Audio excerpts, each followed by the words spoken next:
So welcome to Pbteck, and in this video I'm going to give you the details about start time, their frequencies, their satellite, and how you can actually use it to track and then get a stable signal on your start time decoder or any decoder that you are using it to track.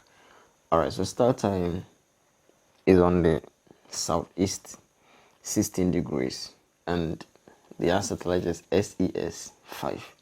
So it will be on your screen SES 5 16 degrees on southeast, and the frequencies that you can use to track and then get it easier will be on your screen as well. We have 11765 horizontal 27500, and we have 11785 vertical 27500. Using the first one will actually let you get a signal easier. Alright, so with a satellite dish that you can use it to track, you can use any dish ranging from 50 centimeters upwards.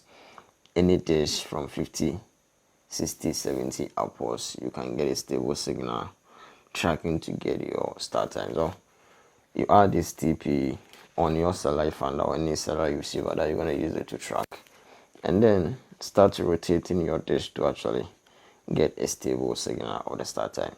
If today happens to be your first time being on this channel, all you got to do is to like the video, share on other platforms, subscribe, and then come back for more. Alright, thanks for watching.